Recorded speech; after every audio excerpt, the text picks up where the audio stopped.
વડોદરામાં સાયકલની દુકાનમાં આગ લાગી છે તો વડોદરાથી આગનો બનાવ સામે આવી રહ્યો છે। બરાનપુરા વિસ્તારમાં શોર્ટ સર્કિટથી આગ લાગી હોવાનું સામે આવી રહ્યું છે। ફાયર ફાઇટરનો આગ પર કાબુ મેળવવાનો પ્રયાસ હાથ ધર્યો છે। આગ બાદ ધુમાડાના ગોટે ગોટા જોવા મળ્યા છે। તો સમાચાર સામે આવી રહ્યા છે। વડોદરાથી આગનો બનાવ સામે આવ્યો છે। બરાનપુરા વિસ્તારમાં શોર્ટ સર્કિટથી આગ લાગી હોવાનું સામે આવી રહ્યું છે। ફાયર ફાઇટરની ટીમે આગ ઉપર કાબુ મેળવવાનો પ્રયાસ હાથ ધર્યો છે। તો સાયકલની દુકાનમાં ભીષણ આગ લાગી છે। આગ બાદ ધુમાડાના ગોટે ગોટા જોવા મળ્યા છે। બરાનપુરા વિસ્તારમાં શોર્ટ સર્કિટથી આગ લાગી હોવાનું સામે આવ્યું છે। ફાયર બ્રિગેડ ઘટના સ્થળે પહોંચી અને આગ ઉપર કાબુ મેળવવાની કામગીરી શરૂ કરી છે।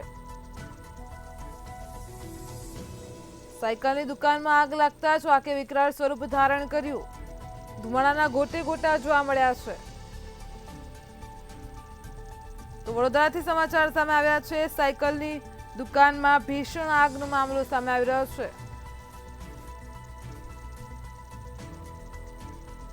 ફાયર ફાઇટરની ટીમે આગ ઉપર કાબુ મેળવવાના પ્રયાસો હાથ ધર્યા છે। તો આ જ મુદ્દે અમારી સાથે સંવાદદાતા નિલેશ બ્રહ્મભટ્ટ ફોન લાઈન પર જોડાઈ ગયા છે।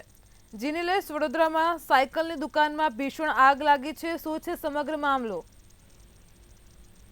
ગરમી પડતાની સાથે જ હવે આગના બનાવો પણ દિવસે દિવસે વધી રહ્યા છે।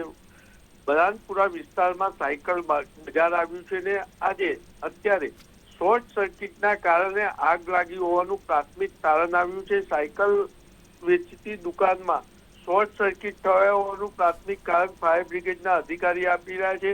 આગના બનાવની જાણ થતાં જ ફાયર બ્રિગેડ ઘટના સ્થળે પહોંચ્યું અને આગને કાબુ મેળવવાની કામગીરી આરંભી છે।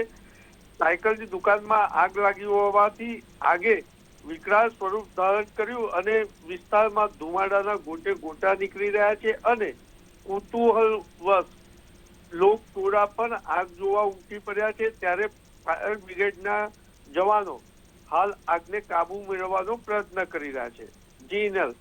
જી નિલેશ, સમગ્ર માહિતી બદલ આભાર। તો વડોદરામાં બરાનપુરા વિસ્તારમાં શોર્ટ સર્કિટથી આગ લાગી હોવાનું સામે આવી રહ્યું છે।